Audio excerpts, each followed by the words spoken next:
एक महीना या उससे भी कम बचा है आपके फाइनल एग्जाम्स में, और मुझे पता है आपको ये क्वेश्चंस की जरूरत पड़ेगी। पिछले कई साल के टीचिंग एक्सपीरियंस से मैं आपको बात बता रहा हूं, अगर आप इन क्वेश्चंस को लगा लेते हो जो कि टीएस गरेवाल से है, तो आपकी स्पीड, आपकी एक्यूरेसी और ऑलमोस्ट सारी एंट्रीज कवर अप हो जाती है। लेकिन फिर भी आप चाहते हो कि इन क्वेश्चंस के अलावा मैं हर एक इंपॉर्टेंट एंट्रीज और उनके ट्रीटमेंट के बारे में बात करूं, तो आपको बस कमेंट में लिखना है इंपॉर्टेंट एंट्रीज, और 1000 कमेंट आते ही मैं वो वीडियो अपलोड मार दूंगा, और वहां पर आपको देखने को मिलेगा पूरे के पूरे चैप्टर, सारे प्रैक्टिकल चैप्टर की इंपॉर्टेंट एंट्रीज, एडजस्टमेंट के ट्रीटमेंट, जो कि पेपर में आने के चांसेस बहुत ज्यादा है। तो ये अब आपके हाथ में है कि आप कितना जल्दी उसको देखना चाहते हो। लेकिन ये वाली वीडियो इसलिए बनाई गई है क्योंकि यहां पर बच्चों को नीड पड़ती है।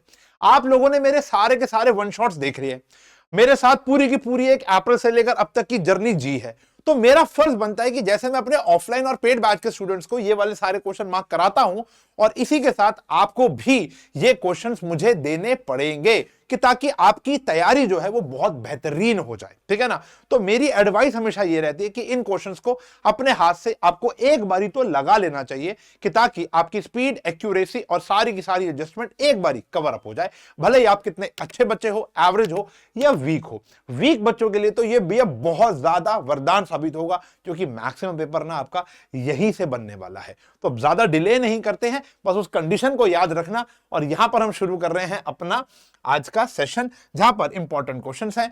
इंपॉर्टेंट क्वेश्चन के साथ साथ इंपॉर्टेंट बातें भी रहेंगी, तो पहले आप एक पेन कॉपी लेकर बैठ जाओ, कि ताकि आप उन सारी बातों को मिस आउट ना करो जो यहां नहीं लिखी। ये सारी पीपीटी आपको कॉमर्स एंड फन के टेलीग्राम चैनल पर मिल जाएगी। पहला चैप्टर, दूसरा चैप्टर प्रॉपर थ्योरेटिकल चैप्टर है, तो हमने यहां पे सिर्फ प्रैक्टिकल की बात की है। वैसे सर चैप्टर 3 भी तो थ्योरेटिकल है, लेकिन ये दो क्वेश्चन को लिए बिना मैं रहा नहीं पाया। हिंदी मेरी सही थी, लेकिन देख लेते हैं। 3.14 प्रॉब्लम एक लिखा आएगा 3.14 पेज पर प्रॉब्लम, उसमें 10-11 पार्ट होंगे, और उसी के जैसा 3.29 पे क्वेश्चन नंबर 3, सारे के सारे 14 पार्ट होंगे। मजेदार क्वेश्चन है, 1 मार्कर, 2 मार्कर, 3 मार्कर, कहीं भी पूछ सकता है। बच्चों के मॉक टेस्ट में ये आ रहा है, इसलिए मैं बोल रहा हूं। Chapter number 4 basis of accounting, ये वैसे पूरा का पूरा थ्योरेटिकल चैप्टर है, लेकिन इसका एक क्वेश्चन प्रैक्टिकल भी होता है, जहां पर आपको प्रॉफिट निकालना होता है on the basis of either cash और एक्रूवल। तो ये 3 और 4 इलस्ट्रेशन बच्चों के मॉक टेस्ट में पूछे जा रहे हैं, और पास्ट ईयर्स में भी बहुत पूछे गए थे, तो इनको मिस मत करना। तो ये दो चैप्टर आसान है, लेकिन ये वाले क्वेश्चन बहुत इंपॉर्टेंट है। फिर आते हैं हमारा chapter number 5 which is accounting equation, जो कि आपको पता है कि काफी आसान है, लेकिन ये क्वेश्चंस आपको लगाने पड़ेंगे, कि ताकि आपकी स्पीड और एक्यूरेसी आ जाए। इसके अंदर कुछ लास्ट के जो कुछ क्वेश्चंस हैं, वो वाले क्वेश्चंस हैं बच्चों, जहां पर आपके वो फाइंड करते हो ना, capital, profit, drawing, additional capital, ये सब चीजें बड़ी इंपॉर्टेंट है 1 मार्कर, 2 मार्कर के लिए। खास करके इलस्ट्रेशन 8 को मैंने अंडरलाइन कर रखा है। ये क्वेश्चन असर्शन रीजनिंग में या फिल इन द ब्लैंक्स में एमसीक्यू में बहुत ज्यादा पूछा जाएगा।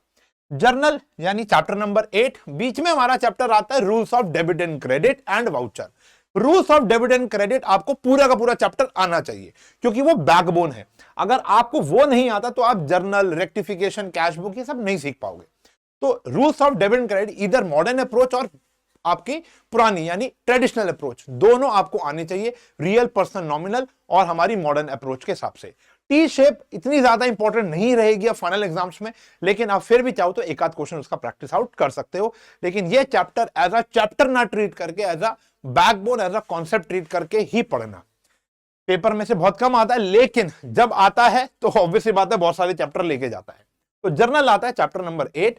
इस सारी इलस्ट्रेशन और क्वेश्चन को करने से आपकी basic, simple entry, compound entry, discount वाली, बैंकिंग, स्पेशल, ओपनिंग, एडजस्टमेंट, सारी एंट्री खत्म हो जाएगी। बस इतनी इलस्ट्रेशन लगा लेना। उसके बाद आता है जी हमारा कैश बुक। कैश बुक का कॉन्सेप्ट इंपॉर्टेंट है, जो कि मैंने अपने वन शॉट के अंदर बता रखा है। उस वन शॉट के अंदर मैंने कुछ इंपॉर्टेंट एंट्रीज और उसके ट्रीटमेंट के बारे में बात की थी, तो उसका 15 मिनट का सेक्शन जरूर देखना। और यहां पर हम बात करते हैं चैप्टर नंबर 10 कैश बुक के। ये इलस्ट्रेशन और ये क्वेश्चन आपके लिए बहुत ज्यादा फायदेमंद रहने वाले हैं।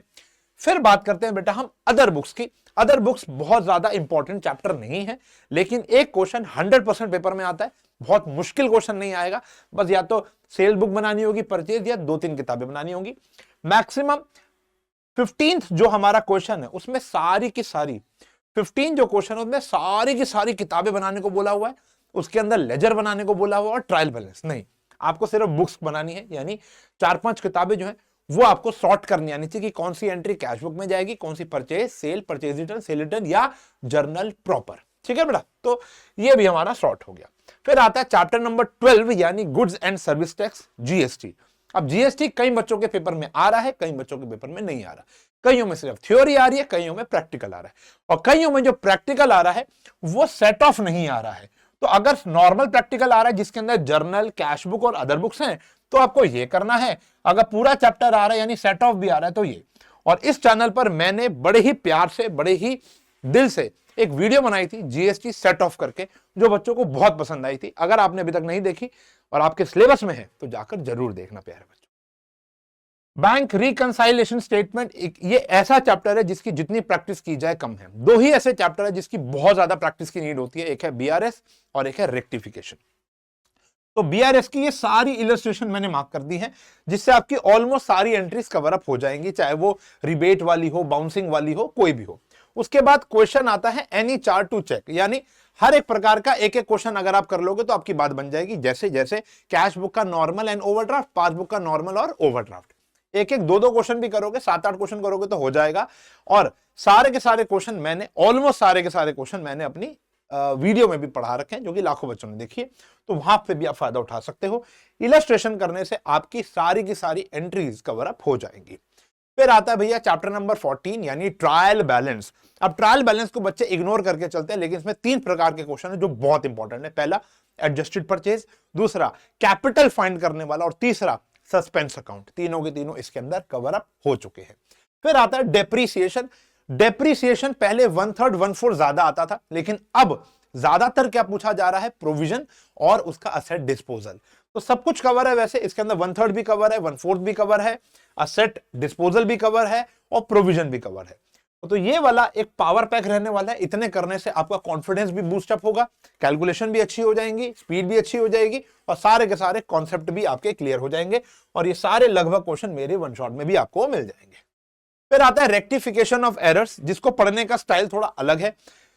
यहां पर इंपॉर्टेंट एंट्रीज होती हैं, इंपॉर्टेंट क्वेश्चन नहीं होता। तो 3 से लेकर 17, यकीन मानो, I swear to my God, मैं अपने बच्चों को, यानी जो मेरे ऑफलाइन और पेड बैच के बच्चे होते हैं, जब भी मेरे पास पूछते हैं कि सर रेक्टिफिकेशन कैसे रिवाइज कर लें, मैं कहा आंख बंद करके पहले 3 से लेकर 17, मतलब आंख खोल के 3 से लेकर 17 इलस्ट्रेशन आपको लगाने हैं टीएस गरेवाल के, जिसमें सस्पेंस भी कवर हो जाएगा, विदाउट सस्पेंस भी कवर हो जाएगा।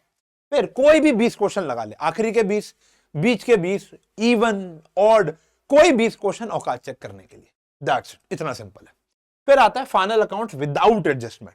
विदाउट एडजस्टमेंट बच्चे इग्नोर कर देते हैं, वो कहते हैं कि सर विद एडजस्टमेंट में सब कुछ कवर हो जाता है। सब कुछ नहीं होता। एक तो इससे पहले मैंने एक वीडियो बनाई थी जहां पर मैंने कहा था पेपर में जाने से पहले ये वीडियो जरूर देखना। वो सिर्फ आपका ध्यान अट्रैक्ट करने के लिए था, क्योंकि उसके अंदर पढ़ाया गया था ऑपरेटिंग प्रॉफिट। इलस्ट्रेशन 18 है, यहां मैंने नहीं लिया। क्यों? बहुत सारे ऑपरेटिंग प्रॉफिट के ऊपर मैंने क्वेश्चन ऑलरेडी आपको पढ़ा रखे हैं, सिर्फ वो वीडियो वाले क्वेश्चन कर लो, बहुत होते। फिर ये सारे के सारे जो क्वेश्चन है ना, ये छोटे छोटे क्वेश्चन है, ये फुल फ्लेज क्वेश्चन नहीं है। कॉस्ट ऑफ गुड्स सोल्ड और जीपी, जीएल, वो वाले क्वेश्चन है, एनपी निकालने वाले क्वेश्चन है। इनको 1-1 मिनट लगा के सारे सॉल्व करना। फिर कोई भी 2 या 3 फुल फ्लेज क्वेश्चन करके जाना, कि ताकि आपको पता चल जाए space management and time management और फॉर्मेट मैनेजमेंट, ये 3 क्वेश्चन से आपको कवर अप हो जाएगी। क्यों? बिना इसके आप अगले चैप्टर में एंटर नहीं कर पाओगे। तो अगला चैप्टर आता है हमारा फाइनल अकाउंट्स विद एडजस्टमेंट। वैसे मैंने अपनी तरफ से पूरी कोशिश की है कि इन एडजस्टमेंट्स, इन क्वेश्चंस में सारी की सारी बेहतरीन एडजस्टमेंट्स कवर अप हो जाए। लेकिन फिर भी अगर आप मुझे 1000 कमेंट देते हो तो अगली वीडियो मेरी आएगी कमेंट्स, जहां पर मैं सारे के सारे बेहतरीन एंट्रीज और उनका ट्रीटमेंट बताऊंगा। Got it? तो इलस्ट्रेशन ये, अब मैंने 7, 8, 9 को अंडरलाइन क्यों कर रखा है? क्योंकि ये वो क्वेश्चन है जो बच्चा देखकर छोड़ देता है, वो कहता है ये फुल फ्लेज है ही नहीं, काट दो। तो ये वो क्वेश्चन है जहां पे provision for discount on debtors, provision for doubtful debt and bad debt वाला ट्रीटमेंट पूछते हैं। तो ये 3 क्वेश्चन आपको 4 नंबर देंगे, और ये मैक्सिमम पेपर में पूछा जाता है, माइंड माय वर्ड्स। तो ये 7, 8, 9 को तो मतलब खा जाना, चाट जाना, कुछ भी कर लेना। फिर आता है single entry, not so important chapter. अगर आपको 2 क्वेश्चन आ गए तो सारे आ जाएंगे, फिर भी इन क्वेश्चंस की आप प्रैक्टिस करके जाओगे। Got it? तो मैंने एक ही सांस में, जैसे शंकर महादेवन ने कोई तो मिला था मुझे ऐसे लगा था ये गाना गाया था, वैसे मैंने एक ही सांस में आपको सारे के सारे क्वेश्चन बता दिए हैं। आई होप आपको वीडियो हेल्पफुल लगी होगी। अगर लगी होगी तो प्यारा सा कमेंट आपको छोड़ना है। अगली वीडियो के लिए आपको एक टारगेट दिया गया है, उस टारगेट को आपको अचीव करना है, विच इज 1000 कमेंट्स, और उस कमेंट में लिखना है आपने इंपॉर्टेंट एंट्रीज। अगर आप ऐसा कर देते हो तो भैया बल्ले ही बल्ले है, और फिर जल्दी से एक बोली वीडियो कर लेंगे। आपकी तैयारी वैसे ही भी बहुत अच्छे से चल रही है। मैं आपको बताता हूं, अकाउंट्स की तैयारी मैथ्स की जैसी तैयारी नहीं होती जहां पर रोज वीडियोस देखने की नीड है। वहां पर आप प्रैक्टिस बेस्ड एंट्री होती है, ठीक है ना बेटा।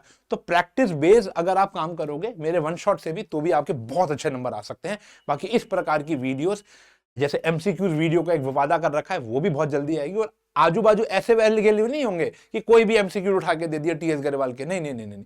एमसीक्यू इसके तो करने ही करने हैं, एसर्शन रीजनिंग आपको टीएस गरेवाल की तो करनी है, लेकिन बियॉन्ड दैट जो टफनेस है वो भी मैं आपको 51 एमसीक्यू के जरिए बताऊंगा। उसके लिए कमेंट करने की नीड नहीं है, यहां तो बस कमेंट इसलिए करा रहा हूं कि कौन सा बच्चा सीरियस है ये चेक करने के लिए मैं ये कमेंट करा रहा हूं, वरना तो आपको 51 एमसीक्यू वाली वीडियो तो ऐसे ही मिल जाएगी।